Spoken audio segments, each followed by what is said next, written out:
Every day I walk among them, knowing who I am, yet trying to find where I belong. Superman রূপে প্রশংসা পাচ্ছে David কোরেনসওয়েট। James Gunn নতুন করে নির্মাণ করছে সুপারম্যান। নাম ভূমিকায় আছেন ডেভিড কোরেনসওয়েট। বেশ কিছুদিন ধরেই চলছে সুপারম্যানের শুটিং, তবে এবার অভিনেতা ডেভিড কোরেনসওয়েটের সুপারম্যানের পোশাক পরিহিত একটি ছবি ছড়িয়ে পড়েছে। এ নিয়ে ভক্তদের মধ্যে তৈরি হয়েছে কৌতূহল। ফাঁস হওয়া ছবিতে দেখা গেছে ডেভিড কোরেনসওয়েটকে বেশ শক্ত করে ধরে সামরিক বাহিনী গ্রেফতার করে নিয়ে যাচ্ছে। In the end, এছাড়া কয়েকদিন আগে আরও কিছু ছবি প্রকাশ হয়েছিল। সুপারম্যানের ভক্তরা কোরেনসওয়েটকে পছন্দ করছে এই চরিত্রে। ছবিটি নেট দুনিয়ায় ছড়িয়ে পড়ার পরপরই এই চলচ্চিত্র নিয়ে চলছে নানা জল্পনা কল্পনা, কারণ সুপারম্যান হিসেবে দর্শকদের পছন্দসই হয়ে উঠেছেন ডেভিড।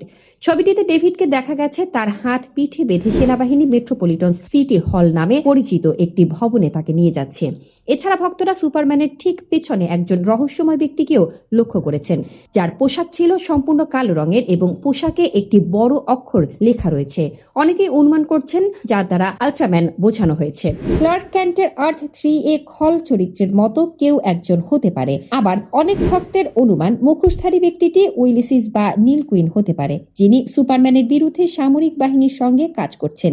সে যাই হোক, এসবই দর্শকের ধারণা মাত্র, কারণ সুপারম্যানের গল্পে অফিসিয়াল ভাবে কোনো খলনায়ক নেই। তবে আরও একজন ভক্ত সুপারম্যানের শুটিংয়ে এ ফাঁস হওয়া ছবির সঙ্গে জ্যাক স্লাইডারের 2016 সালের চলচ্চিত্র Batman versus Superman Dawn of Justice এর একটি কাল্পনিক দৃশ্যের তুলনা করেছেন।